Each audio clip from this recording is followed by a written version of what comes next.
이창원의 쿠데타는 진압됐다. 김수민의 뉴스 밑장. 김영건 의원 2부로 돌아왔습니다. 제가 네. 거의 그 손학규처럼 네. 안 나가고 버틸라고 하다가 정치 도의상 맞지 않는 것 같아가지고 그 정도로 하려면 만덕산을 갔다 와야 합니다. 그렇군요. 만덕산. 계속 산 한번 올라갔다 와야 되는군요. 유승민처럼 네. 쫓겨날 수도 있어요. 네, 제가 사실은 1부를 거의 못 들었어요. 네. 오늘 늦게 도착을 해서 죄송하고. 그 주옥 같은 방송을. 네, 무슨 방송? 주옥. 1부가 주옥 같았다. 그렇죠. 들어보겠습니다. 아마 진짜 악플은 안 달릴 거예요. 네. 그럴 거야. 선풀이 달릴 수도 있어요. 선풀. 야, 김수민 뉴스민자에서 쫓겨났다. 드디어. 네.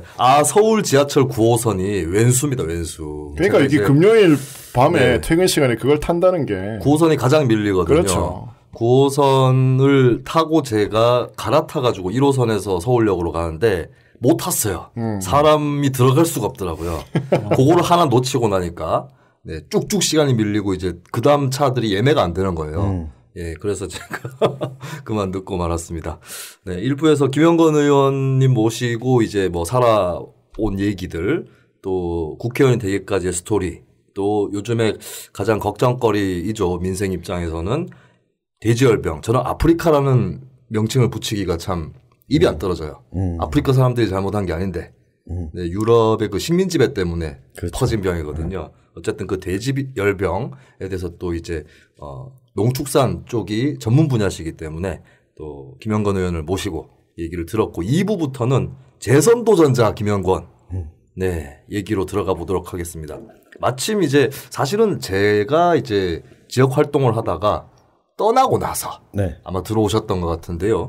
네, 김영건 의원님이 언제 이제 구미로 딱 들어가시게 된 거죠? 제가 작년 10월 5일 날 사무실 개소식을 했죠.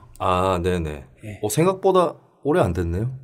그래도 아직 1년 네. 안 됐습니다. 1년. 그럼 언제부터 구미 지역을 좀 염두에 두기 시작했습니까? 구미 처음 들어갔던 거는 문재인 대통령 첫 번째 선거할 때. 네. 2012년. 그때 선거운동을 하러 구미를 들어갔었고요. 그리고 지난 지방선거 때 장세영 시장님 당선될 때. 네네. 그때 남몰에 들어가서 남몰래 활동을 좀 남몰래 많이 했죠. 흘린 눈물도 아니고. 동네를 한번 돌아보시고 입지가 좋은지 안 좋은지. 지방선거 하기 전에 그러니까 용역을 줘서 경북의 역대 선거 결과를 분석을 했고요. 네. 그래서 지방선거에서 어느 지역에 변화가 일어날 수 있을 것인가를 네. 전문가들과 협의 검토한 결과 그 당시에 구미, 네. 칠곡, 경산, 네. 포항 요 순서로 지목을 했어요. 상대적으로 경북에서는 젊은 인구가 좀 젊은, 많은 네. 곳이네요. 그렇죠. 그게 이제 득표율을 놓고 분석을 해보면 네. 결국 젊은 인구가 많은. 그래서 지방선거 전에 거의 그렇게 판세를 읽었고 네. 그래서 일찍 구미 염두에 두고 활동을 시작했죠. 그러면 이제 김영건 의원께서 계속 활동하시던 예. 지역을 좀 등 뒤로 놓는다는 것이 좀 부담스럽거나 아쉽거나 미련이 있거나 이렇지 않았습니까? 그러니까 제가 비례대표로 들어갔잖아요, 국회에. 네.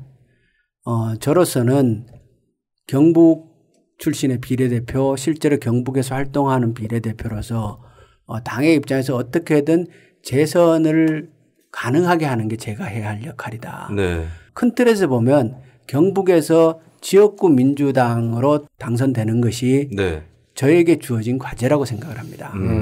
그런데 제가 총선에 2번 출마했던 군위 의성 청송 선거구는 없어졌어요. 네. 상주하고 통합돼 버렸잖아요. 네. 그러면 사실상 상주 선거구가 된 거거든요. 인구 때문에. 인구 때문에. 네네. 의성이 상주 인구의 절반밖에 안 되니까. 네. 그렇죠. 현실적으로 보면은 그 선거구에 가서 민주당의 당적을 가지고 상주에서 나오는 보수 후보를 이긴다라는 건 불가능하다고 보고요. 네, 그렇죠.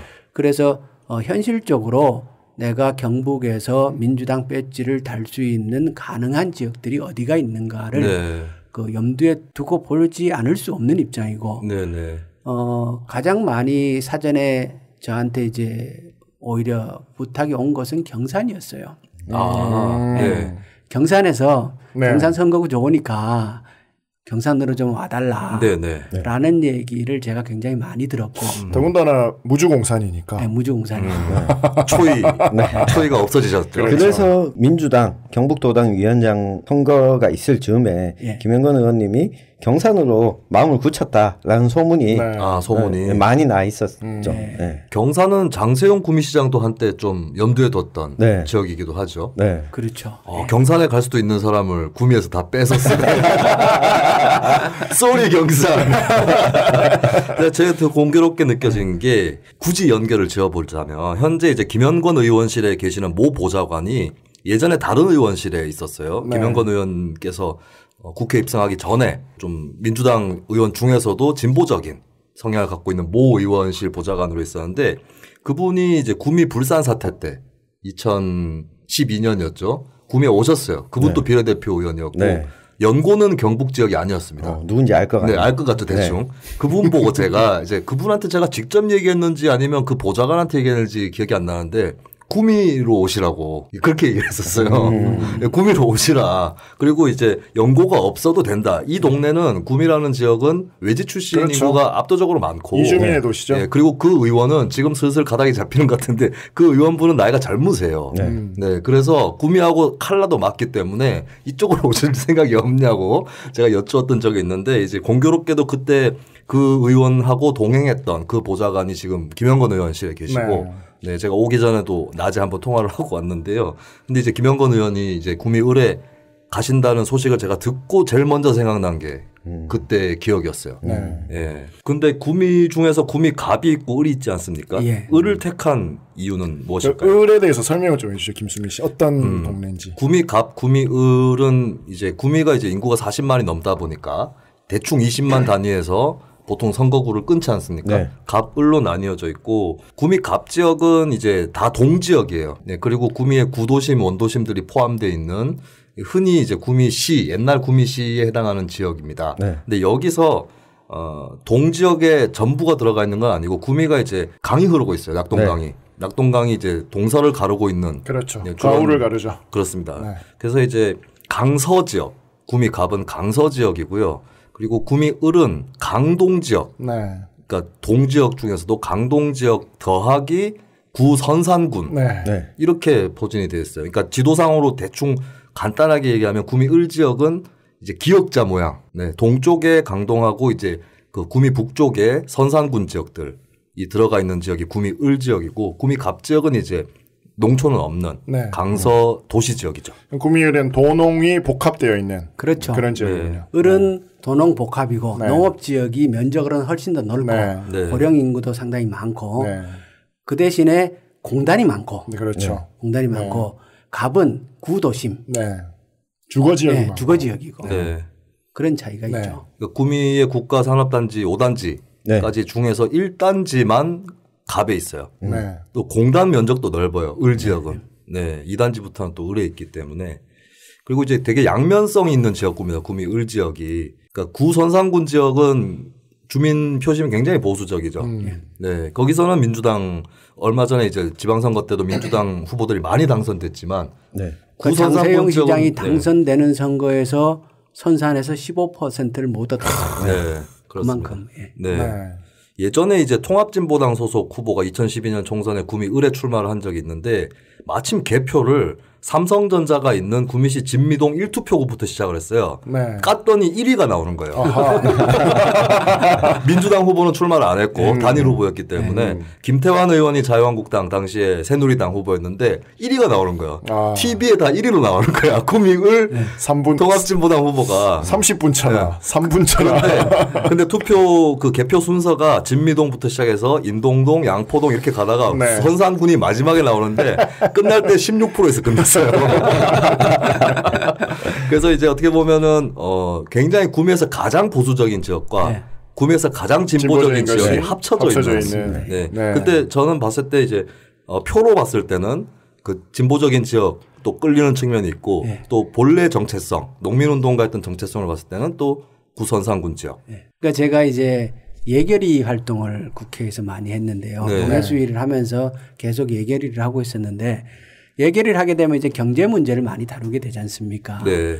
대한민국의 경제의 미래를 어떻게 찾아야 하는가라는 고민이 많이 있었고 네. 그런 점에 있어서 경산보다는 저는 구미가 끌렸던 거죠. 네. 이게 산업도시니까. 그렇죠. 결국 대한민국의 경제를 풀어나가는 데 있어서는 산업 전략에서 승부를 걸어야 되는 거고 맞습니다. 특히 제조업 분야에 있어서 답을 찾아내야 되는데 네. 구미라는 도시는 한때 영화를 누리다가 지금 침체되어 있는 상태지만 다시 그것을 부흥시키지 않으면 대한민국 경제를 풀어갈 수 없지 않는가라는 시각이 있었고요. 그래서 구미에 관심을 가지었는데 거기다가 갑과 을을 놓고 봤을 때는 을에 공단이 많을 뿐만 아니라 네. 남들에게는 농촌 지역이 굉장히 보수적이고 어렵지만 저는 제 특성을 조금 잘 살리면 네네. 저 농업 지역에서도 득표를 좀 할 수 있지 않을까?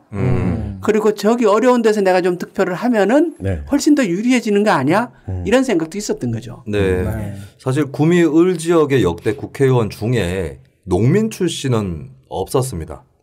예, 자신이 농사를 지어본 뭐 이런 농민 예. 출신은 국회의원 자체가 별로 없지만 네, 그래서 좀 같은 농민이다라는 것이 호소할 수 있는 또 요인이 되지 않을까 그런 생각도 한편으로 또 드네요.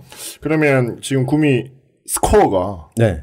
어떻게 판이가 지금 어떻게 돌아가고 있는 거예요? 네, 그 최근에 경북 정치신문이란 곳에서 경북 정치신문. 네, 여론조사를 했는데요. 네. 그 9월 4일부터 5일까지 이틀 동안 구미시을 선거구 지역 전체 유권자의 500명 통계를 가지고 네. 이 여론조사를 실시했는데 구미을에 선호하는 국회의원 장석춘 현 국회의원과 김영건 의원 2명을 붙여서 1대1. 네, 1대1로 2명을 네. 붙여서 여론조사를 했는데 장석춘 자유한국당 의원이 27.3%, 네. 김영건 의원이 25.6%. 정도면 뭐 이거 오차범위 내죠. 오차가 플러스 마이너스 네. 4.4%거든요. 더군다나 현역 지역구 의원을 상대로 이 정도로 따라고 하면 네. 물론 뭐 김영건 의원님도 뭐 현역 국회의원입니다만 뭐 이 지역에서는 정치 신인이나 다름없지 않습니까? 그렇죠. 이 정도면 엄청 잘 나온 스코어인데. 그러니까 그 장석춘 의원이 그 똥줄이 좀 탔다라는 걸 제가 느낀 게 네. 소리를 지르던가요? 아 뜨거! 지난달에 네. 그 황교안 대표를 자기 지역구로 불렀어요. 네. 근데 그때 당시에 자유한국당 경북도당 내에서도 이게 불만이 좀 많았었거든요. 뭐냐, 구미는 왔다 갔는데 또 가냐, 구미에 뭐 때문에 가냐. 그러니까 구미을 자유한국당 당원협의회 당원교육하러 황교안 대표 간다. 당대표가 무슨 당원교육하는데 구미에 또 가냐. 이렇게 일정을 잡았는데 보니까 황교안 대표도 오고 옆 동네에 있는 이미자 의원도 오고. 의성 지금 상주에 출마하고자 하고 있죠. 그렇죠. 이미자 이렇게 데리고 오고 그리고 옆 지역구에 있는 백승주 의원까지 데리고 와서 구미갑. 네.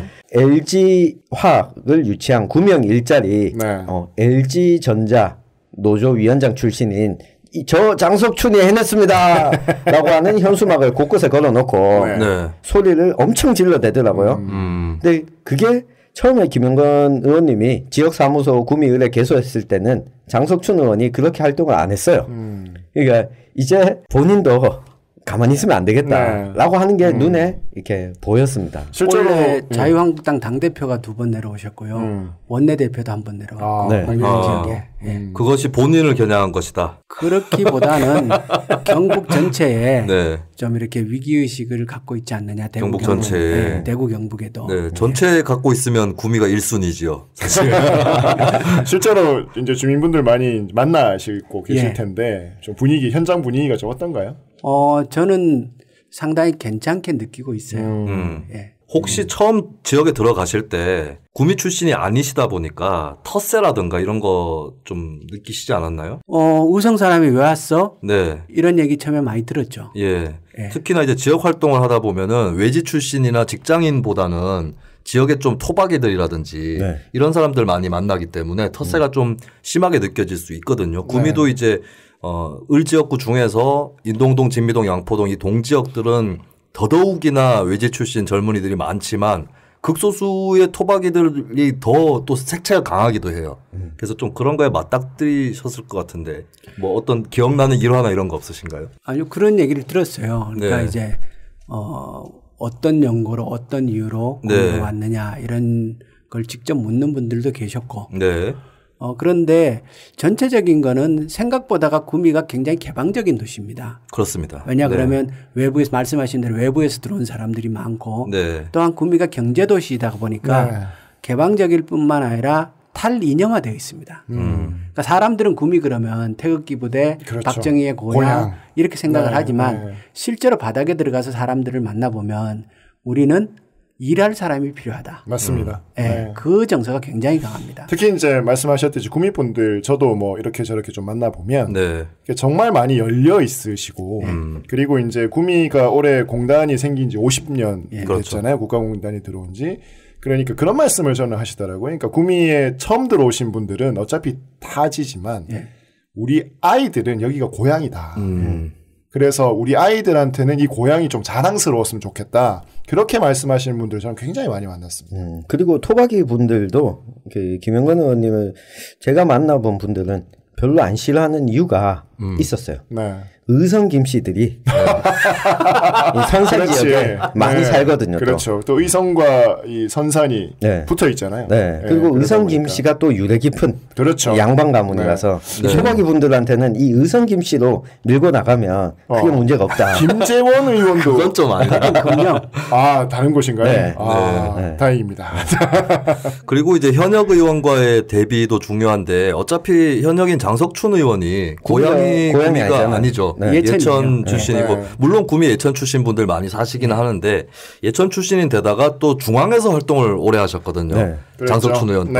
그래서 뭐 어떻게 보면은 또이또이라고 오히려 김영건 의원은 경북이란 바운더리로 보면 경북에서 오래 계셨기 때문에 그리고 이제 무엇보다 젊은 인구들이 많이 있고 저도 이제 가끔 여론을 듣는데 김영건 의원은 어느 정도 지명도가 있으니까 뭐 이 지역 출신이건 아니건 상관이 없다. 그런 의원이 와줘서 고맙다 이런 얘기도 있고 그리고 저도 나름 듣는 얘기인데 자유한국당 진영 쪽에서도 김영건 의원이 활동하는 거에 대해서는 인정한다. 지역에서 제가 들은 얘기입니다. 진정성 있게 하시니까. 얼마 전에 그리고 잘하는 것 같다. 우리하고 진영은 다르지만 자랑 하나 해도 돼요. 하세요. 하십시오. 처음에는 의성 사람이 왜 왔냐 이 얘기를 들었는데 한참 지나갖고 어디 갔다 이제 왔냐 이더라고요. 집에 있었다. 그게 좀 토박이 정서가 좀 무서운 게 있어서 저도 사실은 그 지역구 그 기초의원 할 때 제 고향이 아닌 동네였거든요. 지역구가. 근데 또 구미가 아까 제가 말씀드렸지만 강을 또 두고 있고 제가 강서 출신입니다. 제가. 근데 강동에서 의원을 하니까 처음에 왜 왔냐는 식의 반응이 있더라고요, 실제로. 그래서 제가 여쭤봤던 거예요. 그러면 우리 김영건 의원님의 전략, 공약이 뭐 물론 아직 정교하시진 않으시겠지만 좀 전략이 있으시다면 좀 여기서 몇 개만 던져주시죠. 처음에 하나 승부수를 던졌고요. 그때 이제 구미에서 SK 하이닉스 유치에 난리가 났잖아요. 정말 난리 났었습니다. 인근 뭐 칠곡 이런 곳까지 대구까지도 난리 났었죠. 그러니까 그러니까 이 권역 아닌 사람들은 그 분위기를 전혀 모를 정도로 지역에 가면은 뭐 아무 관심도 없는. 그런데 구미에서는 SK 하이닉스가 바로 올 것처럼. 맞습니다. 구미 시내가 막 들썩들썩하고 그 지역의 현수막 업체들이 SK 하이닉스 유치 기원 현수막 건다고 바빠가지고 난리 났었어요. 많이 도배했었어요. 도배. 뒤집어 쓰고. 얼음물 뒤집어 쓰고. 그렇죠. 아이스 버킷 챌린지. 그때 제가 그거 안 된다 그랬죠. 찬물을 그냥 확 끼워버리죠. 진짜 아이스 버킷 챌린지를. SK 하이닉스 구미로 올 수 있는 여건이 아니다. 지금 정치인들이 이렇게 거짓말로 속여서는 안 된다. 라고 얘기했다가 욕시컷 바가지로 저 그때 제가 좀 지켜보기에는 저러기가 쉽지 않을 텐데 사실 저 같아도 제가 뭐 지금이야 뭐 별로 책임 안 져도 되고 내 맘대로 해도 되는 평론가지만 그래도 국회의원인데 약간 못 이기는 척 그냥 안 되는 거 알면서 슬슬 끌려가주다가 그러니까 사진 좀 찍고 그렇게 했을 것 같아요. 제가 했었어도. 근데 뭐 이철우 지사나 우리 장세영 시장하고 그때 걸기대회 하고 막 그랬잖아요. 그러니까요. 같이 옆에서 좀 사진도 찍고 광도 좀 파시고 얼굴도 알리고 이러셨어야 되는데. 그때 저는 이제 제가 그런 그 입장을 분명하게 할 수밖에 없었던 것이 장세영 시장님이 걱정이 됐어요. 시장님이 어렵게 시민들이 나서서 당선을 시켜주셨는데 잘 자리를 잡고 시정을 이끌어 가야 되지 않습니까? 근데 저게 안 될 일이 뻔한데 어쩌면 저렇게 몰고 나가는 것이 자유한국당의 선거 전략과도 관련이 있는 것일 수 있는데 네. 안 되면 정해져 있는 일인데 안 되고 나면은 민주당에다가 삿대질 하면 되잖아요. 네. 니들 책임이다 이렇게 하면 되는데 저렇게 하다가 장세영 시장님이 나중에 공경에 처할 가능성이 있다. 이렇게 보고 나라도 빨리 내가 좀 먼저 이 돌을 맞는 돌 맞는 이 얘기하다 옛날에 또 되게 혼나는데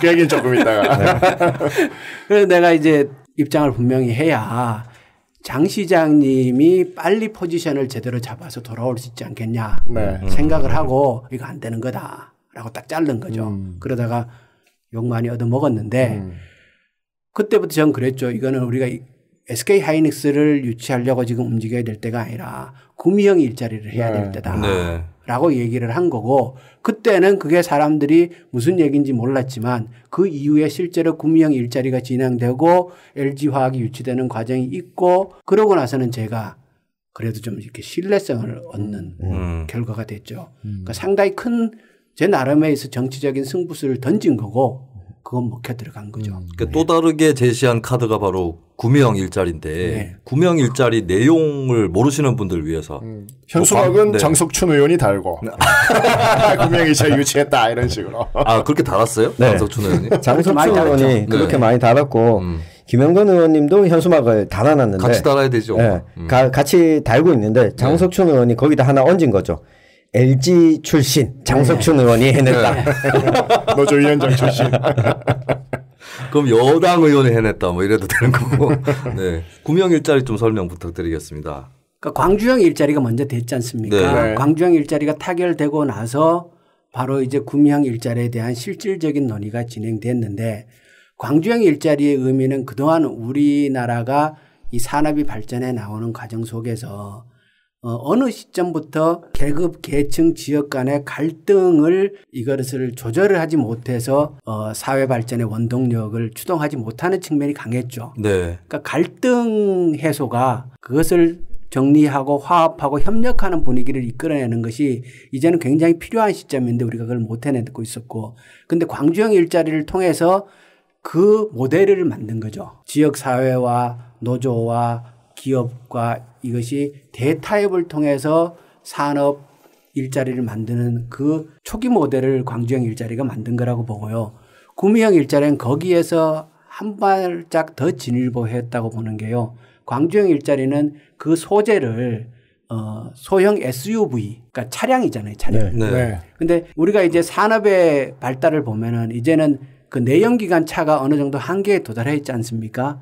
근데 SUV도 마찬가지거든요. 소형 SUV 시장이 앞으로 얼마나 장기간으로 갈 것인가라는 우려가 있지 않습니까? 근데 광주형 일자리는 소형 SUV를 가지고 현대자동차와 구미시가 대타협을 해서 일자리를 만든 거였는데 저는 그걸 보면서 우리 사회의 갈등을 해소하고 타협으로 사회를 이끌어나가는 추동력을 만들어내는 건 굉장히 의미가 크지만 그 내용에 있어서 미래를 이끌어 나가는 신산업과 연결되는 것이 훨씬 더 유효하겠다라고 본 거죠. 그래서 구미에는 일단 LG화학. 그 2차 전지. 그렇죠. 앞으로 산업에 있어서 핵심 중에 하나가 2차 전지가 될 것이라고 본 거죠. 지금 대한민국에서 실질적으로 돈을 벌어주는 건 반도체 아닙니까? 그렇죠. 그러니까 반도체가 거의 대한민국의 부 형성의 핵심이죠. 거의 근본이거든요. 지금은 다른 데서는 돈 못 벌어요. 수출의 대부분이니까. 자동차 수출한다고 하지만 내수에서 이익을 보는 거지 수출해서 이득 보는 거 아니거든요. 돈 벌어오는 건 반도체란 말입니다. 그럼 미래 사회는 어떻게 될 거냐. 여전히 반도체 한 축으로 갈 것이고 또 한 축이 2차 전지가 될 거라고 보는 거죠. 이미 2차 전지 분야에 있어서 시장은 엄청나게 지금 세계 경제가 침체에 있는 상황이지만 2차 전지 분야만 폭발적으로 성장하고 있거든요. 그런데 다행히 대한민국의 LG화학, SK이노베이션, 삼성, SDI 이 세 개 회사가 2차 전지 그러니까 전기 배터리의 제조 부분에서 세계적인 기술 우위를 가지고 있는 거죠. 그리고 특히 작년에 LG화학이 110조에 해당되는 물량을 수주받은 상태였어요. 그렇다면 이 2차 전지가 미래 산업의 핵심이 될 거라고 보는데 이것을 구미에 안착시키는 것이 구미 경제 전체의 체질을 개선하고 대구 경북의 먹거리를 앞으로 향후 20년, 30년, 50년까지는 먹여 살릴 수 있는 그 출발이 될 수 있겠다고 생각을 하고 네. 2차 전지를 구미에 갖고 오자. 그 생각을 한 거죠. 네. 네. 그래서 당시 청와대 그 일자리 수석을 만나가지고 그런 설명들을 쭉 다 하고 구미는 구미형 일자리를 해야 되는데 2차 전지를 가지고 가자. 당신이 가서 LG화학을 만나달라. 네. LG화학이 지금 투자를 해야 할 시점이다. 네. 지금 국가가 LG화학을 설득하지 않으면 다 해외로 나간다. 그럼 대한민국 제조업은 희망이 없는 거다. 네. 그래서 청와대가 나서서 LG화학과 대화를 시작을 한 거고 네.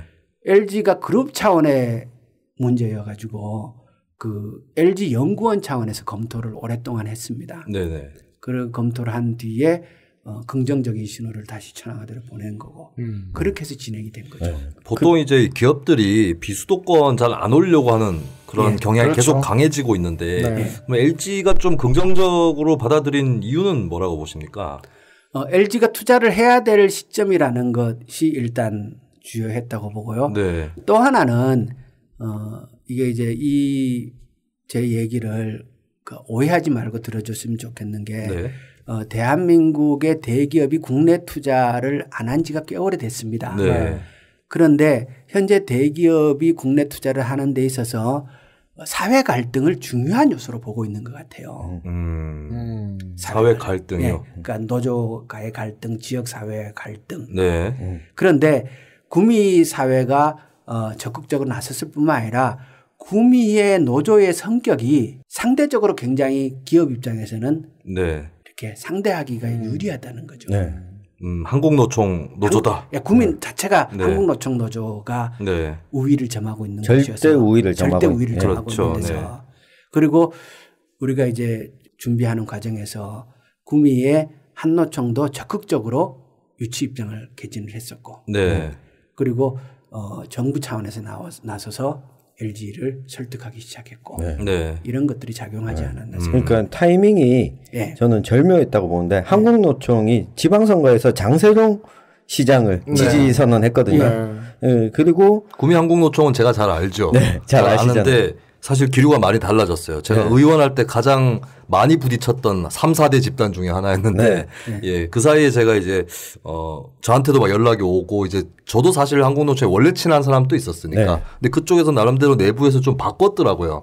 그런 흐름 속에 있는데 작년 지방선거 때 정책 평가도 하고 그렇죠. 예, 그러면서 장세용 시장을 이제 낙점한 거죠. 그러니까 뭐 민주적으로 그러니까 과거의 어떤 뭐 자유한국당 에 붙어야 된다 이런 게 아니라 정책 평가부터 시작을 해가지고 예, 장세용 시장을 밀어줄 수 있는 그 정도의 조직이 됐고 구미의 한국노총도 결국 위기가 변화를 만든 거죠. 네, 그렇습니다. 구미 산업의 위기가 왔고 그 산업의 위기가 시민들을 각성시켰을 뿐만 아니라 노조도 여러 가지 문제를 함께 볼 수밖에 없는 환경을 만든 게 아닌가 그런 생각을 합니다. 그리고 그 LG라는 대기업 입장에서 보면 그 타이밍이 LG U+가 5G 사업을 그렇죠. 하면서 화웨이와 손잡고 이걸 추진했다고 대시민적으로는 욕을 엄청 먹고 있었어요. 그러니까 중국 기업들 배불려준다. 그러니까 국내에는 투자도 안 하고 제대로 하는 게 없는 것 같다라고 하는 비판을 받던 와중에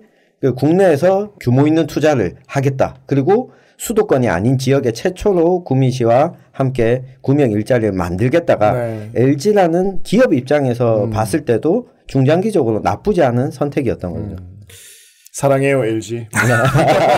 그렇죠. LG가 이 2차 전지 배터리 분야를 그룹의 명운을 달린 분야로 보고 있거든요. 그렇죠. 그런데 실제로 있어서 기술력의 핵심은 양극재예요.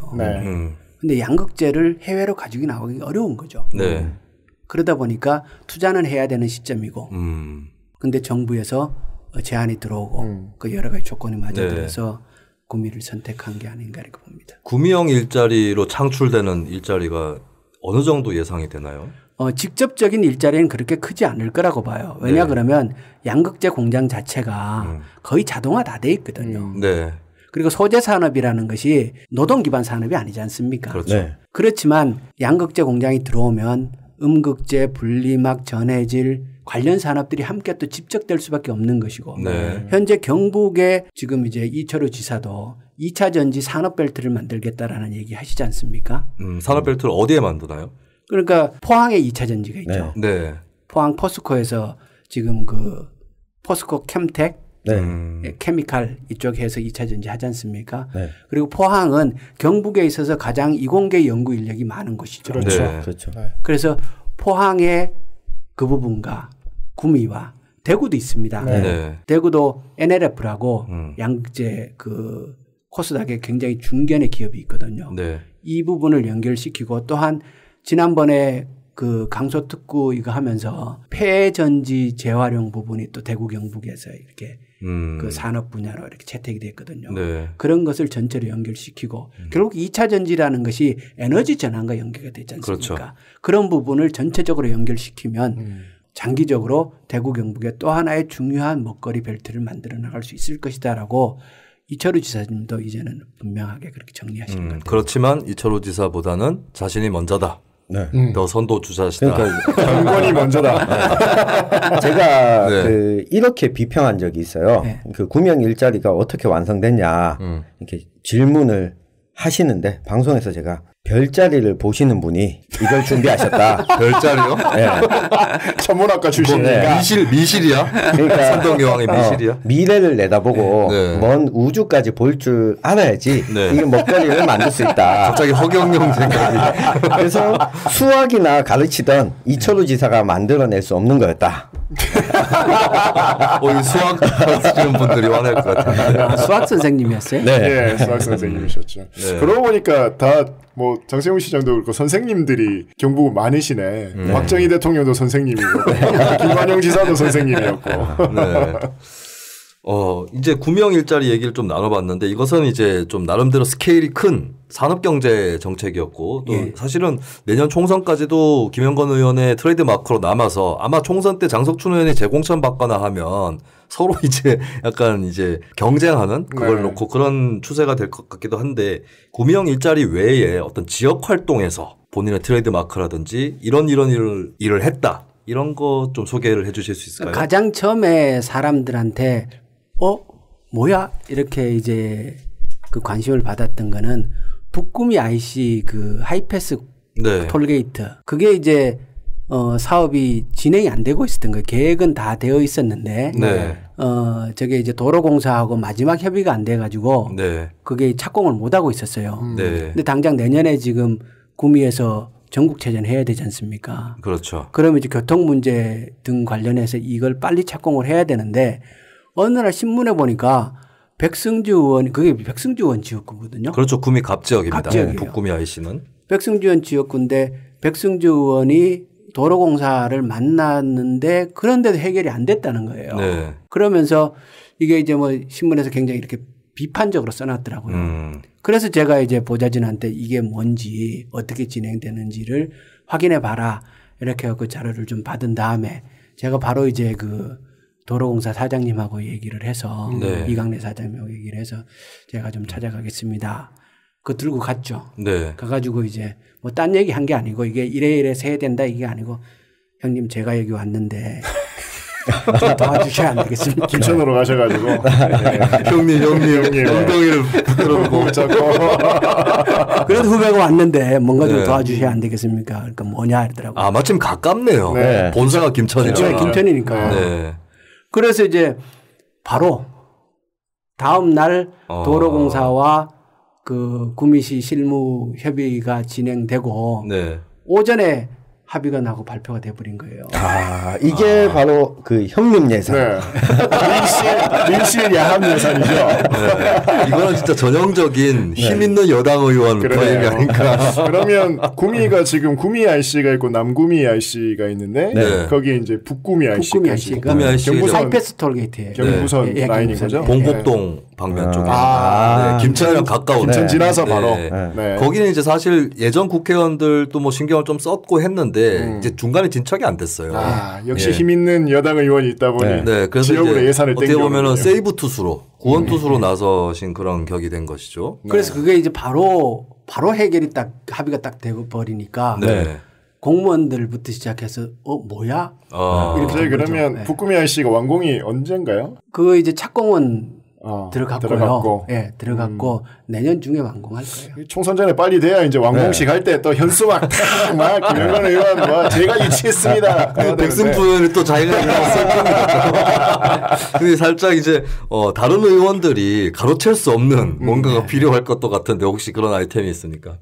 이거는 다른 의원들이 자기 거라고 못 가져갈 거야 이런 거 없어요? 그게 지금 이제 추진하고 있는 것 중에 하나가 그 선산교리의 한국식품연구원 경북분원. 네네. 그것도 이제 보니까 과거에 김태환 의원. 네. 제 기억납니다. 의원 할 때 그 얘기 나왔었는데. 그 예산도 다 서 있어요. 네, 맞습니다. 그런데 진행이 안 되고 있었던 거예요. 그리고 선산에서는 거의 포기 상태에 있었고. 그리고 제가 이제 꼼꼼히 살펴보고 있는 중이고 그것을 진행을 시키고 있는 중입니다. 그래서 올해 안에 착공시키는 걸 목표로 지금 추진하고 있고요. 요거는 장석춘 의원이 가져가기 어려울 겁니다. 네, 김태환 의원이라면 모를까. 근데 그분은 가신 지 오래됐고.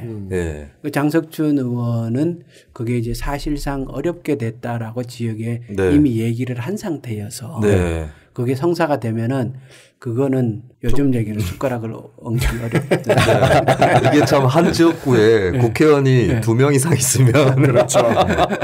어떻게 보면은 저는 이제 사실 우리나라 선거제도 개혁 논의를 하고 있지만 이번 개혁안에도 소선거구는 건드리지 않거든요. 근데 좀 한 지역구에 여러 명 의원이 있는 게 저도 이제 그렇게 기초연을 했지만 좀 약간 경쟁도 되고 좋은 측면도 있어요. 그렇죠. 네. 그리고 제가 좀 뭐 하신 일이 됐든 앞으로 하실 일이 됐든 조금 중요하게 생각되는 부분이 이게 이제 투표율 일단 옛날 투표율을 좀 보면 2012년 대선 때 구미시 진미동 같은 경우 원룸 밀집 구역이거든요. 아주 이제 30살 미만의 평균 연령과 그리고 절대 다수의 그 외지 출신 젊은 그렇지 않나요?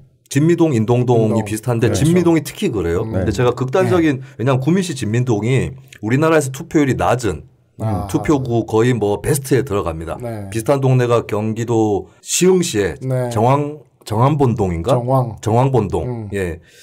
그 2012년 대선 때 그래도 63%나 투표를 했어요. 구미시 진미동에서. 근데 2012년 바로 같은 해에 있었던 총선 때 총선입니다. 25%가 투표를 했습니다. 그러니까 큰 선거에만 관심이 있구나. 그러니까 투표율이 총선하고 대선하고도 1대 2.5가 차이가 나는 거예요. 근데 왜 이 말씀을 드리냐면 총선 때 투표율이 낮았기 때문에 근데 그 인구들이 투표장에 많이 가면 민주당 후보에게 유리하고. 추세가 되거든요. 그러니까 결론적으로 제가 드리고 싶은 얘기는 이제 젊은 층을 투표장으로 이끌어내야 되는데 예, 어떤 구미시의 젊은 인구와의 어떤 접점을 찾는 그런 활동 계획이라든지 혹은 하셨던 거라든지 좀 있을까요? 그것은 제가 진미동에 간다고 해서 그분들을 만날 수 있는 건 아니거든요. 그분들을 만나는 방법은 사실상 SNS. 그러니까 지금 상태로서는 구미의 특징이 구미가 이제 마음카페 등 SNS가 굉장히 활발한 마음카페 회원이 많죠. 그 층을 그렇게 공략하는 수밖에 없지 않는가라고 생각을 하고 있고요. 그래서 지금 텐인텐 등 이렇게 SNS에도 적극적으로 활동을 하는 이유가 그런 겁니다. 예. 조금 더 오프라인에서 그래도 만나시는 게 좋을 것 같아서. 그러니까 실제로 이제 상가에 가보더라도 그쪽에 가면 만나기가 어려워요. 그러니까 오히려 정치인들이 활동하는 게 주로 이제 행사 많이 다니지 않습니까? 그렇죠. 행사 다녀가지고는 그 젊은 층을 만날 수 있는 건 전혀 없습니다. 전혀 없고 그렇다고 해서 이게 뭐 자고 있는 걸 문 두드려서 나오라 그럴 수도 없는 거고 그리고 상가 다녀봐도 요즘은 전체적으로 상가 자체가 활성화가 잘 안 되어 있거든요. 그리고 상가에 가서 이렇게 자리하고 있는 분들을 일일이 얘기하기는 쉽지 않습니다. 오히려 조용할 때 상가 주인들하고 얘기하는 건 가능을 해도 그 뭐 이렇게 자리하고 있는데 끼어들어서 그 싫어하거든요. 그렇게는 좀 힘들죠. 싫어하거든요. 그래서 우선 물론 이제 또 오프라인에서 만날 수 있는 방법도 찾아야 되지만 그 일단은 SNS 활동을 통해서 만날 수 있는 길을 찾고요. 그리고 산악회에도 가보면 그 층은 안 옵니다. 그렇죠. 그 의원님이 소를 키우셨으니까 고양이를 키우시는 것도 이 그 젊은 층과 만날 수 있는 한 방법이 될 수 있습니다. 그거는 이제 그 펫 페스티벌 이런 가거든요. 네. 네. 예, 거기 많이 옵니다. 맞습니다. 네. 예. 그 의정 보고회나 뭐 이런 그러니까 어떤 지자체라든지 지역 사회에서 열리는 행사에 가는 거 말고 본인이 좀 행사를 여시거나 주민들을 초청하시거나 좀 이런 것은 어떤가요? 조금씩 하고 있죠, 이제. 네. 예. 요즘 이제 GMO 관련해서도 지역에서 이제 간담회 이런 형식으로도 하고 네. 조금씩 시작하고 있습니다. 네.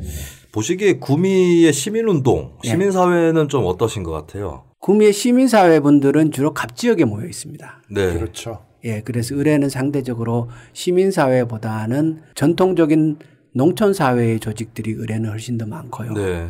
그래서 그쪽 부분은 제가 그래도 상대적으로 접근하기가 용이해서 지역 발전 협의회라든가 뭐 이런 분들하고는 많이 소통하고 있습니다. 네. 사실 구미가 농민 운동이 약한 지역이에요. 네. 예. 그리고 이유가 뭐냐면 뭐 여러 가지가 있겠지만 공단 부지 이런 것 때문에 이제 땅 부자가 되셔가지고 맞아요. 절부들이 많아요. 네. 농민운동 그나마 농민의 회원 몇 분이 계시긴 한데 그분들도 알고 보면 조금 재력가고 그렇게 막 파이팅이 넘치시지 않아요. 그런 게 있어가지고 구미란 도시 자체가 해평, 도계 뭐 이쪽 보면 굉장히 들이 너리지 않습니까? 그렇죠. 네. 평야. 과거에도 이렇게 상대적으로 분홍들이 살았던 곳인 것 같아요. 예, 그런 것도 있고 사실 농민운동뿐만 아니라 구미가 이제 그나마 지금 또 뭐 몇 년 동안 쇠퇴해왔지만 노동운동 쇠퇴해왔던 거 말고는 풀뿌리 운동이나 이런 것들이 활성화가 잘 안 돼 있는 지역이에요. 그러니까 선거할 때 표 받기는 괜찮아요. 진보개혁 진영에서. 근데 일상 활동하기가 왜냐하면 이제 구미 시민들이 뭐 관심이 없고 이게 아니라 정주 의식이 낮아요. 그러니까 언젠간 난 떠날 수도 있다. 사람이다. 그리고 이 지역 출신도 아니다. 이게 워낙 커서 보통 공단 지역이면은 뭐 울산도 그렇고 환경운동도 발달합니다. 근데 구미는 환경운동 조직도 없어요. 네, 그래서 그 점이 좀 힘드시지 않나요? 좀 활동하시기가 그래도. 그런 점이 좀 있긴 하고요. 네. 그래도 요즘 이제 아파트에 그 주민관리위원회 그리고 요즘은 또 아파트에 지역 공동체 프로그램들이 있거든요. 많죠. 예. 그런 데에 좀 이렇게 초청도 받고 가서 이제 간담회도 하고 그리고 특히 요즘은 또 이제 구미는 산동 그 확장단지 거기가 이제 또 뜨거운 지역이잖아요. 그래서 거기 주말에 가서 이렇게 상가들 둘러보고 또 유모차 끌고 나온 젊은 분들하고 이렇게 대화를 해보고 하면은 그쪽에 이렇게 얘기하기가 좀 상당히 괜찮습니다. 그리고 종교도 있으신 걸로 아는데 성당 조직을 적극적으로 또 활용하시는 것도 상대적으로 젊은 인구들 가운데 20대, 30대가 그 종교 활동에 대해서는 구미 같은 경우에는 그 활발하게 청년의 활동을 하고 있더라고요. 을 지역에. 굉장히 오늘 뭐 무슨 우리가 돈을 받아야 되나 컨설팅 비용을. 아니 그 구미시의 장세용 시장도 가톨릭 신자라고 하시더라고요. 구미 칠곡 지역이 또 가톨릭 그렇죠. 뭐 성지도 있고. 이제 뭐 내년 총선에 대한 전망으로 좀 흘러가야 되겠는데 사실은 장세용 구미시장이 당선된 이유도 사실 장 시장도 타지에서 오랫동안 활동을 하다가 금방 들어와서 금방까지는 아니고 뭐 들어오신 지 얼마 안 됐던 그런 시점에서 됐고 내년 총선의 구미 판도는 사실 또 특히 구미 같은 토박이가 적은 도시이고 지역사회 어떤 조직화 수준이 낮은 도시에서는 전국 정치, 중앙 정치의 흐름이 대단히 크게 작용하는 것이고 그래서 문재인 정부 출범 이듬해에 출마한 장세용 시장에게 굉장히 유리한 조건이 형성이 돼 있었거든요. 더군다나 최근에는 김수현 전 실장까지도 하마평에 오르락 하다가 불출마 결국에는 불출마 선언을 그것부터 좀 여쭤봐야겠네요. 김수현 전 실장의 그 불출마에 대해서 좀 기대를 하셨나요? 그러니까 그분은 처음부터 손사래를 치는 입장이었어요. 그러니까 당에서 제안이 들어갔고 당에서 공식적으로 제안을 하기 전에도 개별적으로 제안을 했었는데 일관되게 손사래를 치는 입장이었고요.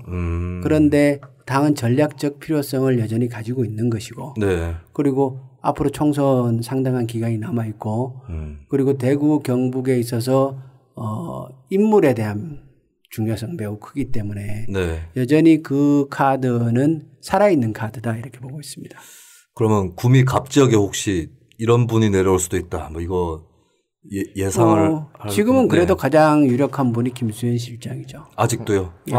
불출마 유효한 카드다라고 판단하십니까? 본인은 기자에게 안 나간다라고 대답을 했고 그렇긴 하지만 그건 이제 전체적으로 당의 입장이나 그리고 내년 선거의 중요성을 감안하고 대구 경북에서 민주당의 한석이 얼마나 중요하냐 이런 것들을 이후에 계속 논의될 것이고 그러면 이후 과정에서 또 얘기가 나오겠죠. 문재인 대통령하고 비슷한데요. 계속 안 나온다 그러다. 맞아, 대통령 됐잖아. 나는 정치할 사람이 아닙니다. 못 됩니다. 권력 의지가 없습니다. 김수민도 그렇게 이야기하고 다니는데. 계속 불출마하겠다고. 그거는 옛날에 시연 되기 전에 그렇게 얘기했죠. 되고 나서는 해봤더니 못하겠더라. 화풀 나는 게 더 재밌어. 근데 사실은 지금 이제 여러 여론조사별로 조금 수치는 다르지만 대통령 지지율 이게 이제 사실 구미 민주당 입장에서도 되게 중요한 척도인데 긍정이 부정보다 낮게 나오고 있거든요. 이 어떤 이제 총선까지 길다면 긴 시간 굉장히 남아 있고 또 역대 총선들을 보면 정부 여당 쪽이 집권 3년차 4년차 총선은 굉장히 불리하게 치렀습니다. 항상 중간 평가를 받게 되니까. 제가 파악을 들여다 보면 96년도에 김영삼 대통령 신한국당 정도 빼면 1당이 되기 어렵거나 과반은 절대 안 되고 뭐 이런 적이 많았거든요. 신한국당도 마찬가지였고 그래서 이제 그런 시간적 흐름이 그렇게 유리하지 않은데 어떻게 보세요? 현재 정국이라든지 특히 이제 뭐 조국 장관 임명 관련해서도 뜨거운 그런 상황인데 지금은 대한민국이 조국 장관 놓고 모든 걸 다 걸고 다투고 있는 것처럼 보이지만 일정 시간이 지나고 나면 이것도 다 흘러간 일로 될 것이라고 보고요. 저 뉴스 밑장도 모든 게 걸려 있습니다. 게시판 보면 쌀벌에서 못 보겠어요. 아니 왜 그 이슈만 올라오면 댓글 달고 그 다음에 올라온 에피소드에는 댓글이 별로 없나? 그러니까 이래 문제예요 이게. 큰일이에요 우리도. 단적으로 얘기하면 조국 때문에 김영건을 못 찍겠다 이런 일은 벌어지지 않을 거라고 생각하고요. 자신감. 그게 이제 총선 때 가면은 또 이제 다른 상황이 될 거라고 보고 의미 있게 봐야 될 것은 현재 시점에서 여전히 대통령을 지지하는 지지층이 매우 견고하다는 것. 지금 당 지지도도 전국적으로 보면 40% 이상 40% 언저리를 꾸준하게 유지하고 있고 대통령 지지도가 긍정과 부정이 엎치락뒤치락 계속하고 있지 않습니까? 3년에 가까워지는 시점에 이것은 매우 높은 거거든요. 그렇죠. 그렇기 때문에 내년 총선이 과연 문재인 정부에 대한 심판의 선거로 갈 것이냐 아니면 촛불을 통한 행정부 권력은 변화시켰지만 입법부 권력은 사실 변화를 못 시킨 거죠. 그래서 대한민국의 변화 발전 과정에서 현재 입법부의 모습이 장애가 되고 있는 것이 현실인데 그 부분에 대한 국민들의 인식이 강하고 그럼 내년의 심판을 과연 문재인 정부에 대한 심판을 할 것이냐 아니면 국회 권력에 대한 심판을 할 것이냐 그것이 주요한 관건이라고 생각을 하고요.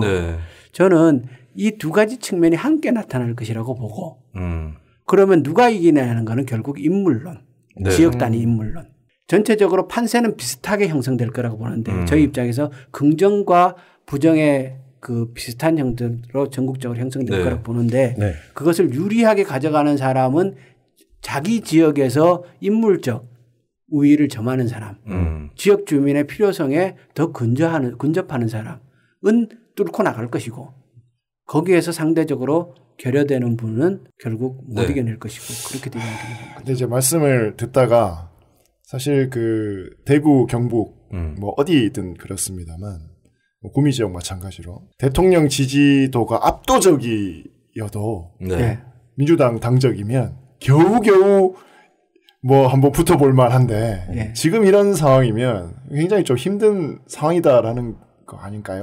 저는 그렇게 보지 않는 게요. 대구 경북에서 총선 역대 총선은 인물에 대한 평가가 아니었어요. 정당에 대한 평가였지. 네. 획일적으로 전체 한 통으로 네. 봐서 정당에 대한 선호도로서 총선의 결과가 결정지어졌고 지난 선거에서 대구에서 김부겸 홍일학 당선됐지만 네. 엄밀하게 얘기하면 홍일학 의원은 무소속으로 당선된 거고 네. 그럼 김부겸 의원 혼자 당선된 건데 김부겸 의원은 매우 특수한 경우라고 봐요. 왜냐 그렇죠. 그러면 네. 이미 수도권에서 3선을 하고 거물이 되어서 내려온 상태였고 네. 그래서 지난 총선에서까지 여전히 대구 경북에서 제대로 된 변화가 있었던 선거라고 보기는 어렵다. 제대로 된 변화가 있었던 거는 지난 총선에서 부울경까지 변화가 있었던 거고 네. 대구 경북은 변화가 있었던 것이 아니고 변화는 언제 있었냐 지난 지방선거 때 있었다는 거죠. 대구 경북의 바람이 본격적으로 불기 시작한 것은 지난 지방선거였고 지방선거를 통해서 준비가 더 된 것 제대로 된 것은 당선자를 냈고 그렇지 못한 것에는 득표율만 올라갔고 그렇지만 지난 지방선거에서 대구 경북도 한 번에 큰 바람은 불었고 흙탕물은 크게 일어났다는 거죠. 한 번 흙탕물이 일어나서 사람이 새로운 세상에 대한 경험을 했던 것은 그 경험이 없어지진 않거든요. 네.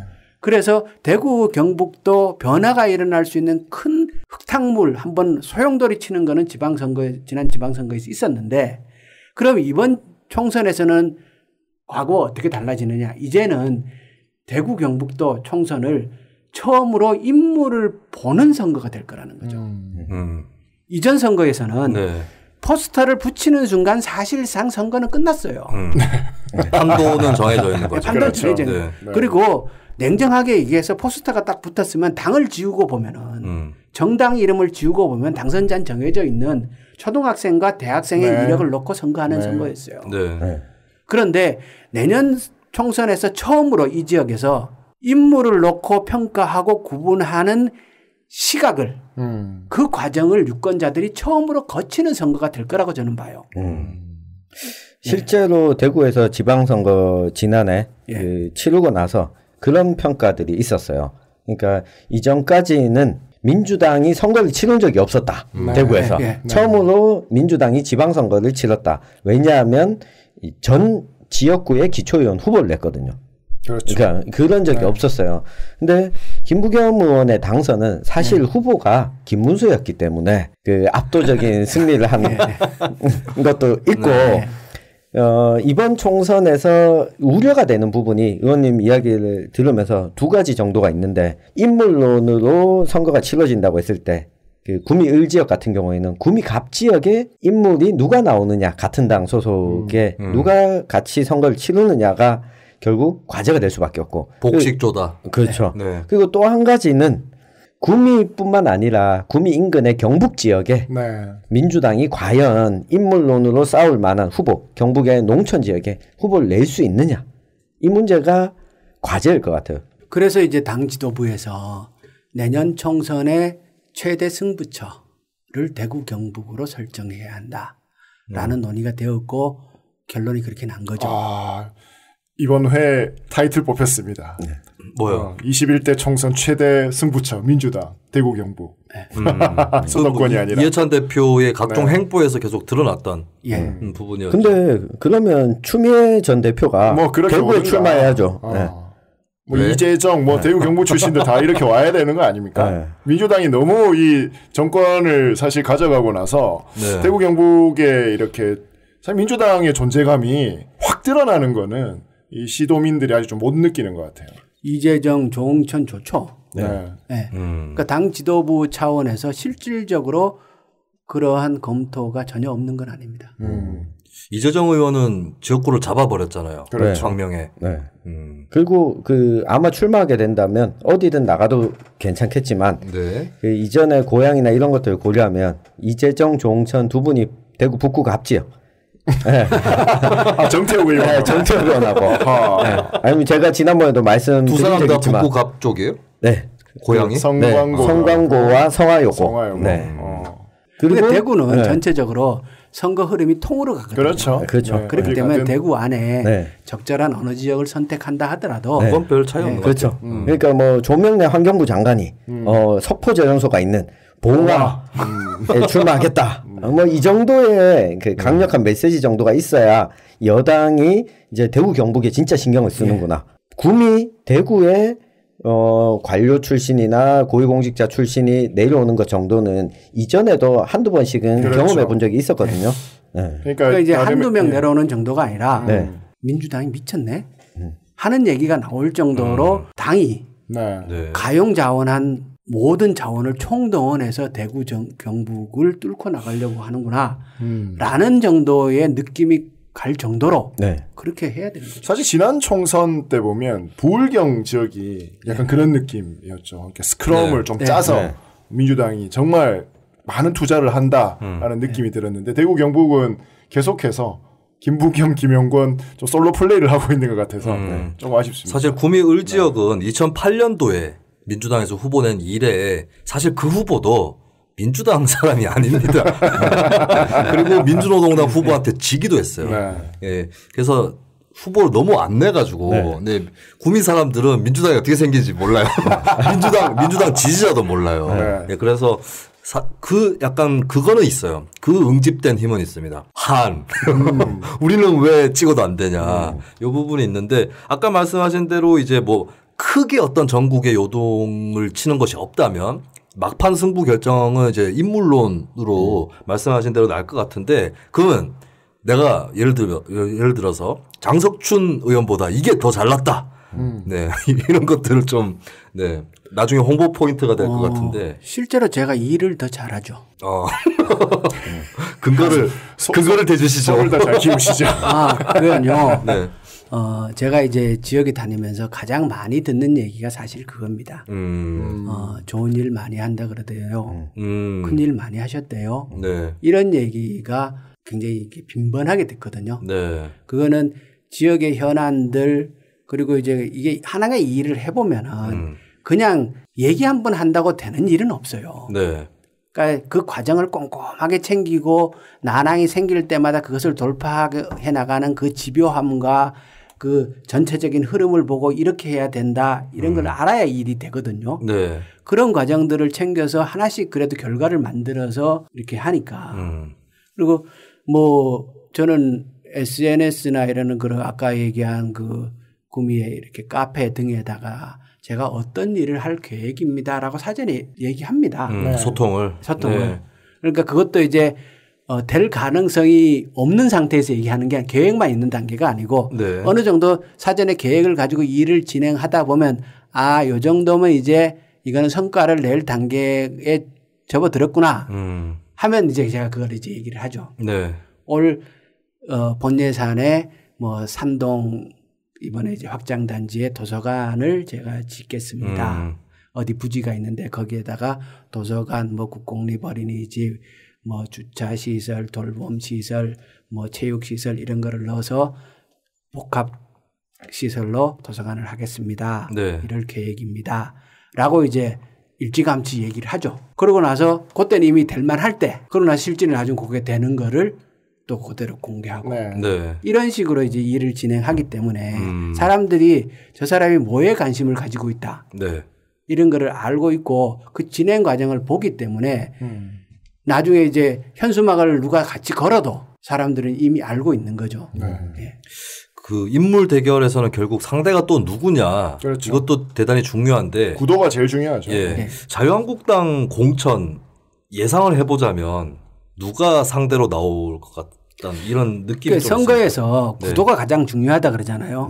그렇지만 구도는 그건 제가 결정하는 게 아니라서 가장 중요한 거지만 그건 신경 써봐야 소용없는 거거든요. 신경 안 쓰셔도 되는데 예상. 자유한국당에 누가 나올 것이냐. 그와 마찬가지로 상대 후보가 누가 되느냐도 그거는 예상도 할 필요도 없고 신경 쓸 필요도 없는 거라고 생각해요. 저는. 후보가 제가 제 할 일을 하면서 제 선거운동을 해나가는 것이 중요하지 후보가 누가 나오느냐는 저는 제 목표는 이거예요. 열심히 선거운동을 해가지고 내년 총선 때 자유한국당 당 지도부를 구미에 꽉 묶어 놓겠다. 이 마치 1960몇 년이야. 그때 이제 김대중 목포의 김대중 의원이 그 목포 그렇죠.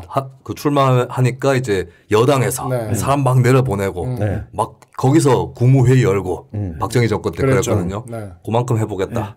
그러니까 실제로 경북의 자유한국당이 의석을 군데군데 잃는다라는 거는 그 당으로서는 문을 닫아야 된다는 얘기가 되는 거예요.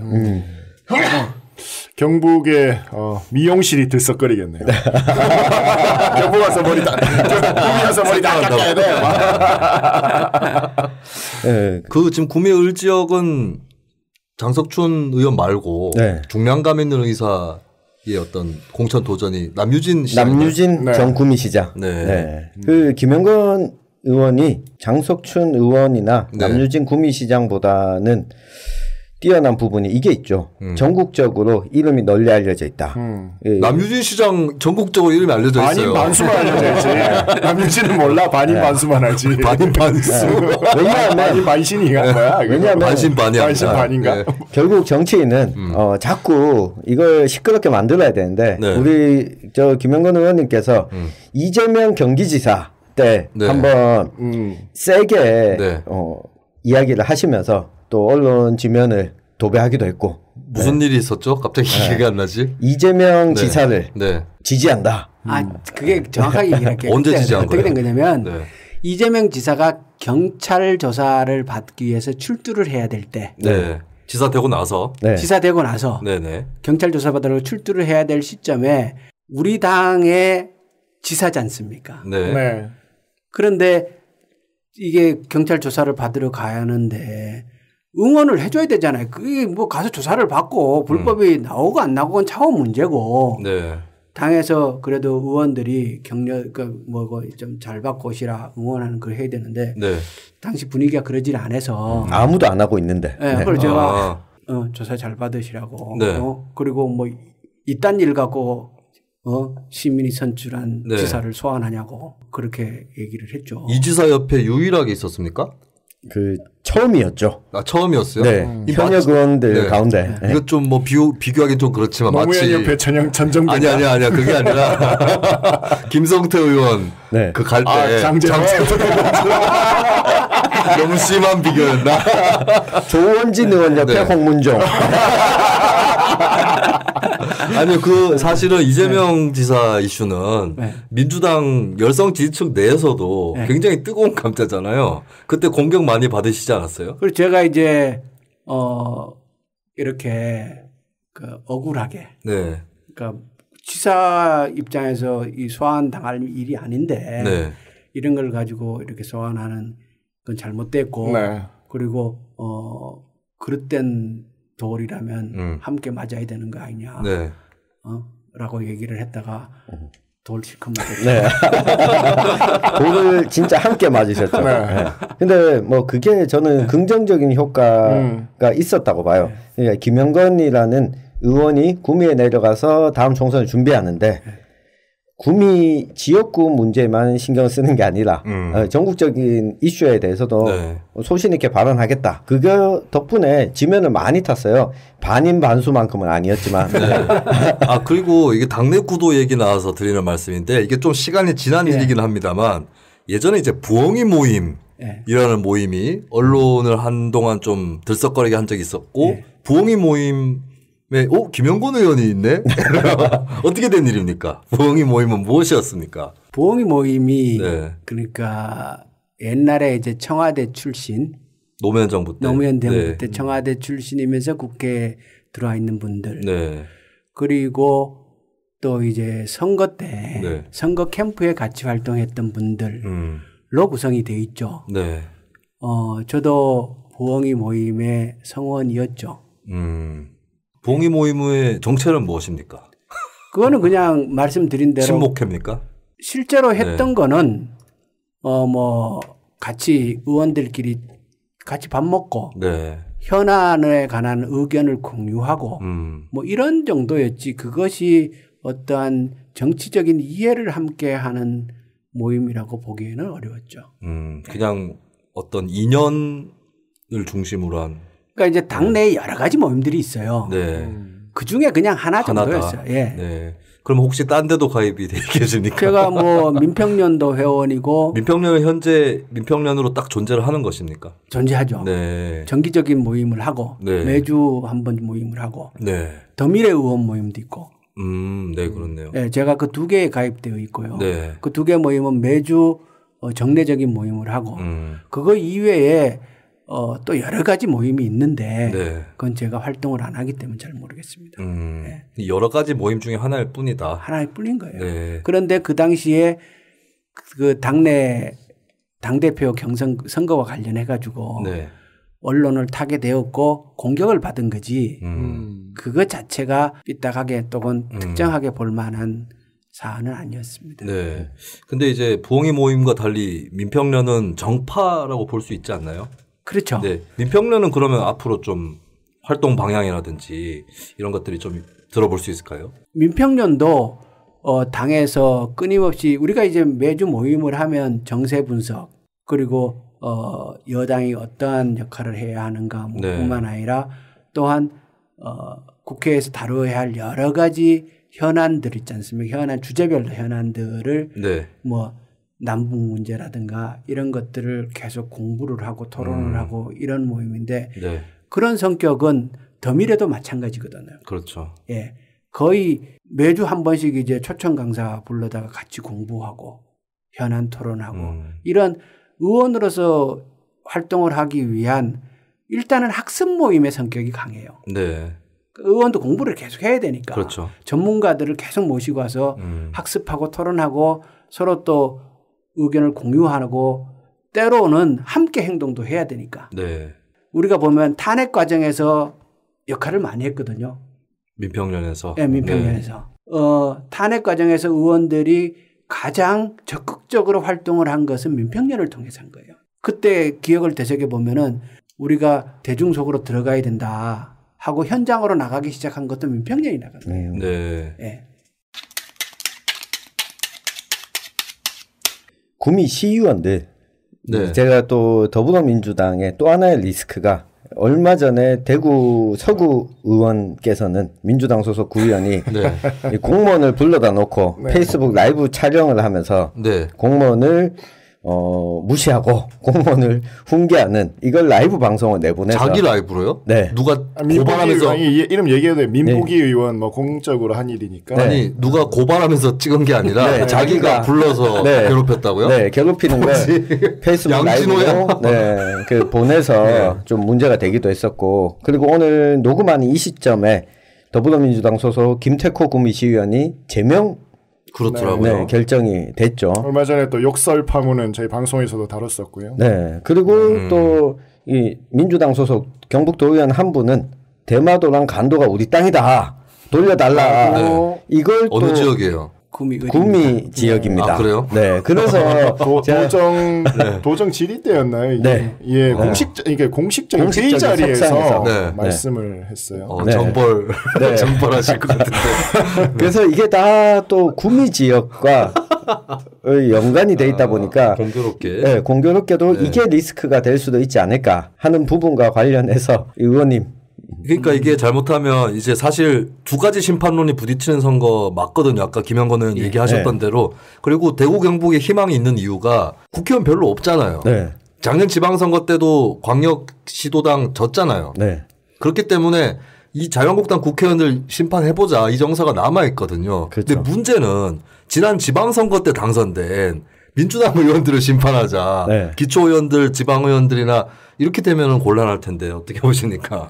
부울경 선거하고 대구 경북 선거가 내년에 다른 것은 부울경은 숫자가 그렇게 많지는 않지만 5명이라는 민주당의 현역 의원을 선출해 줬고 그리고 그 5분이 활동하는 과정을 4년 동안 지켜보면서 일정 정도 그분들의 활동 결과에 대한 평가가 내년 선거에 함께 이루어질 거라고 생각을 합니다. 그렇죠. 그런데 대구 경북은 아직까지 제대로 선출을 해준 적이 없기 때문에 선출된 사람들에 대한 평가의 선거로서는 내년 총선이 대구 경북에서 작용하기 어렵다. 그런데 이제 지금 지방의원들이 그러니까 사고를 지방의원들 치고 계시는데 그러니까 지난번 지방선거에서 선출된 지방의원들이 내년 총선에서 영향을 끼칠 수 있습니다. 그런 우려들을 현실적으로 제가 많이 듣고 있는데요. 그렇기는 하지만 총선의 성격이 지방의원 때문에 총선을 이렇게 찍는다. 그거는 격이 안 맞죠. 근데 선거는 그렇다 치고요. 이제 일단 우리가 일상적인 조직으로서 당이 있는데 글쎄 뭐 많이 준비를 못하고 나서 당선이 돼서 그런지 좀 사고들이 잇따르고 있는데 그래도 어쨌든 간에 지역 국회의원이시고 지금 이제 당협위원장이신가요? 네. 네. 지역위원장. 예, 지역위원장. 네. 좀 어떻게 보십니까? 수습을 좀 해야 될 것 같은데요. 수습을 해야 되는데요. 네. 그게 사실 쉽지는 않고요. 그리고 전체적으로 이제 작년 지방선거에서 갑작스럽게 많은 분들이 당선된 게 사실이죠. 네. 그래서 전부 초선 의원으로 또 구성되어 있고 그래서 내부에 이 통솔이 안 되는 측면이 있고 근데 이 과정을 거쳐서 내부 홍역도 있고 어려운 과정을 거치겠지만 그래도 시간이 지나면 스스로 다 자기 자리를 찾아가실 수 있는 그 정도의 그 자질은 충분히 다 갖춘 분들이라고 생각을 하고요. 지금 이제 드러나고 있는 문제를 너무 그렇게 걱정하거나 크게 보지 않으셔도 좋다 이렇게 생각합니다. 네. 네. 그리고 마지막 리스크인데요. 예. 예. 이게 지금 구미 지역에서 결국은 외지인들이 많기도 하고 구미를 일자리 때문에 구미 지역에 살고 있는 분들이 많은데 구미의 가장 큰 기업인 LG 디스플레이에서 또 2차 희망퇴직을 공고를 했습니다. 그러니까 3주 동안 희망퇴직자를 받는데 규모도 확정해 놓고 있지 않아요. 확정하진 않고 이렇게 직원들 사이에서 흘리도록 이야기만 흘리고 있는데 이 규모가 1차 때 한 1,500 정도였다고 파악을 하고 있고 2차 때는 어차피 지금 공장 철수를 기정사실화 해놓고 희망퇴직자를 받고 있기 때문에 이 부분과 관련해서는 그 구명 일자리를 추진하고 있는 과정에서 일자리 문제가 있기도 하고 또 한편으로는 이분들이 구미 지역의 직장을 공장을 가지고 있지 않더라도 산동이나 이쪽 지역에 새롭게 조성된 신도시 지역에 살고 있는 유권자들이 많은데 30대, 40대 이분들이 만약 구미를 떠나게 된다면 의원님 내년 총선 입장에서도 별로 좋지 않은 그 징조가 되는데 이 부분과 관련해서 좀 대비책이 있다면 실질적인 위험 요소죠. 네. LG 디스플레이가 지금 이제 계속 인원 감축 얘기가 나오고 장기적으로 공장을 철수할 수밖에 없을 것이다. 네. 이런 얘기가 나오는데 그것은 시간이 걸려서 함께 풀어나가야 할 문제라고 생각을 하고요. 왜냐 그러면 구미는 구미 전체의 산업의 체질 자체를 바꾸지 않으면 그러니까 이때까지 전기 전자 부분에 있어서도 고기술을 기반한 전기 전자가 아니라 단순히 임가공에 가까운 전기 전자를 가지고 3차 밴드, 4차 밴드 위주로 구미 경제가 돌아갔기 때문에 이것의 한계가 드러난 거거든요. 우리가 제조업으로 성장한 나라라고 얘기를 하지만 노동 기반 제조업에서 기술 기반 제조업으로 넘어가야 하는 과정에 겪는 그 고통이거든요. 그래서 이거는 이 문제를 궁극적으로 해결하는 거는 구미의 산업 체질 자체를 기술 기반 제조로 바꿔 나가야 된다라고 보는데 그래서 이번에 스마트 산단 지정된 것도 그렇게 된 것이고 구미형 일자리도 그렇게 나가는 것이고 그리고 그나마 또 이번에 공항 이전 문제와 연관이 되어서 구미의 방산 산업의 가능성들이 조망되고 있고 그런 부분에서 또 하나씩 착실하게 만들어 나가고 있거든요. 그리고 구미에 보면은 방산과 관련된 벤처 숫자가 100개 기업 정도 되거든요. 굉장히 많거든요. 이런 부분이 다 기술 기반 제조업들이기 때문에 이쪽을 계속 새살이 돋아나가는 과정들을 빠르게 만들어 나가는 것이 현실적인 대안이라고 생각을 하고요. 그래도 뭐 LG 디스플레이하고 잘 얘기해서 빠져나가는 속도는 가능한 한 늦추고 새살이 돋아나는 속도는 땡기고 이렇게 하는 수밖에 방법이 없지 않나 싶습니다. 김관용 전 지사가 살을 돌려냈다면 명건 의원은 새살을 돋게 하겠다.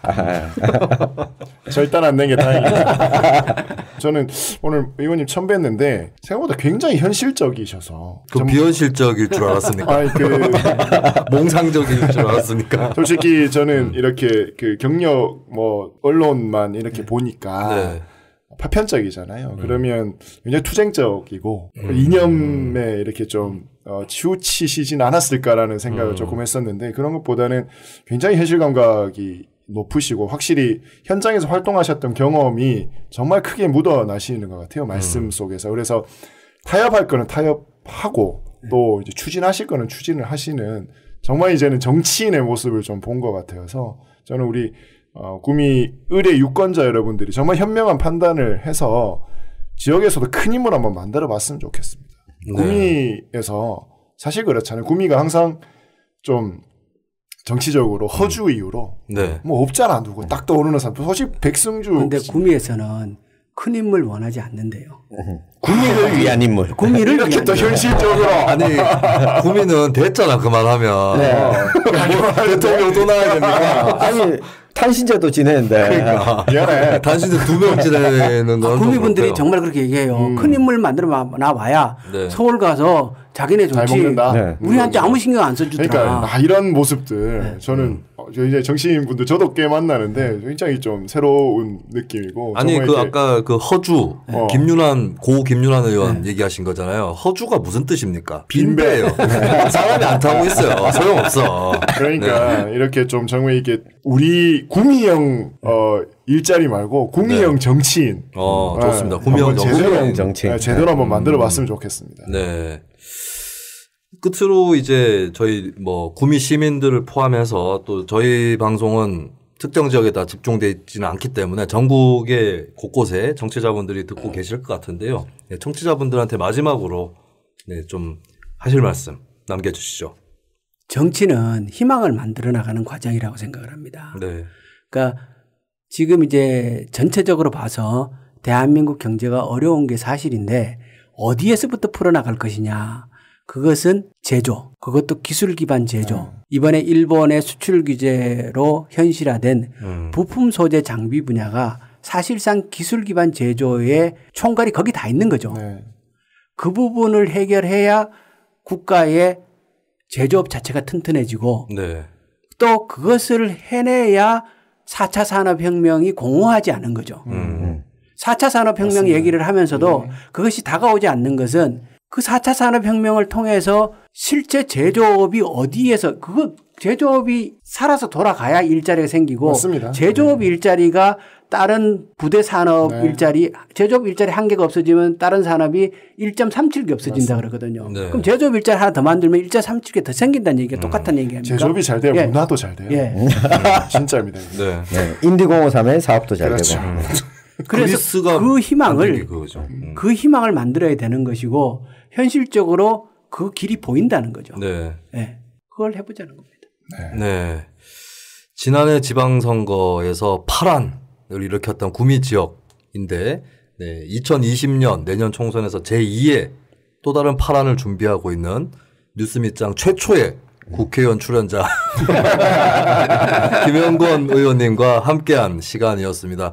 또 현역이다 보니까 한편으로 안 끝나서 네, 아쉽잖아요. 언제 또 우리가 현역 국회의원을 정태욱 의원 한번 모시려면 조은진 의원 나와야 됩니다. 어쨌든 첫 국회의원으로 기록이 되실 것 같고 글쎄요 이제 사실 총선 때까지 시간이 많이 남아서 또 한 번 출연하실 기회가 있을지는 직전에 저희가 한번 가도록 하겠습니다. 그리고 뭐 완전 스튜디오 출연 아니더라도 선거 현장에 또 방문을 해볼 수도 있는 거니까요. 어쨌든 간에 뭐 어느 당이 옳고 그러건 간에 이 독점 정치였던 대구 경북에 재미있는 할 만한 경쟁해볼 만한 그런 또 정치를 만들어 주시는 그 노력을 확실히 하고 계시는 김영건 의원을 모셔봤습니다. 자, 그럼 저희는 이제 끝으로 마무리 멘트를 해야 되는데요. 이제 의원님도 같이 하시죠. 네, 그 타짜 영화 보셨습니까? 타짜 1편. 네, 백윤식 씨랑 조성우 씨 나오는 거기 보면 이제 백윤식 씨 평경장 캐릭터가 이제 이 패를 섞을 때 주문을 수라발발타 예, 그것이 저희의 클로징 멘트입니다. 그래서 저희가 뉴스 밑장이라서 밑장 빼기 전에 섞으면서 끝을 내도록 하겠습니다. 자, 의원님도 같이 하시도록 하겠습니다. 아수라 발발타. 고맙습니다.